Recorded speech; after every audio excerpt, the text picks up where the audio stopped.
διεκδικεί το ελληνικό ποδόσφαιρο.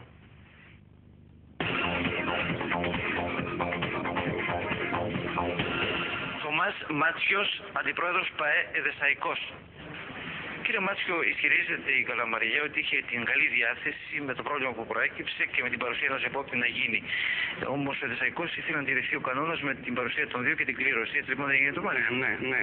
Εμείς γιατί γύρω στην αρχή ούτε και κοιτάξτε, αυτοί δεν ήθελαν να ακούσουν για να γίνει αυτό το παιχνίδι. Αλλά ύστερα μόλις όπως είπαμε ότι αυτό εμείς δεν θέλαμε, αυτοί είπανε όχι, λέει θέλουμε να γίνει. Και εμείς μετά είπαμε όχι, λέμε δεν θα γίνει, θα γίνει αυτό πάλι. Νέος διαιτητής για να οριστεί για να ξαναγίνει πάλι το παιχνίδι. Δεν έπρεπε να υποχωρήσετε και οι δύο δεδομένου ότι δεν σας επιτρέπουν και οι αγωνιστικές, υπάρχει και το κύπελλο, όλα αυτά. Όχι, δεν πειράζει, δεν μας πειράζει. Ας γίνει όποτε θα κάνει εξορίσει πάλι η ΕΦΕΠΑ.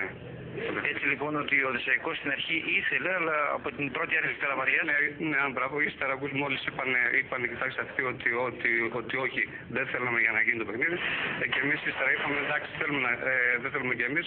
Και αυτοί ύστερα μετά εμείς αφού είπαμε ναι, αυτό θέλουμε, είπαμε δεν θέλουμε και εμείς το αλλάξαμε και λέμε εντάξει, λέμε ούτε και εμείς θέλουμε. Και μετά είπαν αυτοί πάλι ότι ξέρετε, εμείς θέλουμε να γίνει. Εμείς όμως μετά δεν δεχτήκαμε μετά από όλα αυτά και είπαμε να γίνει μετά το παιχνίδι. Όποτε το κάνει ο ψηφοφορής η ΕΠΑΕ. Αυτό ακριβώς, τίποτα. Ναι, να πεις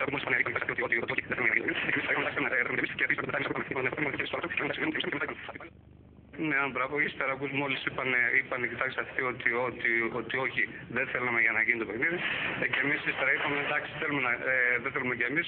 Και αυτοί ύστερα μετά εμείς αφού είπαμε ναι, αυτό θέλουμε, είπαμε δεν θέλουμε και εμείς το αλλάξαμε και λέμε εντάξει, λέμε ούτε και εμείς θέλουμε. Και μετά είπαν αυτοί πάλι ότι ξέρετε, εμείς θέλουμε να γίνει. Εμείς όμως μετά δεν δεχτήκαμε μετά από όλα αυτά και είπαμε να γίνει μετά το παιχνίδι.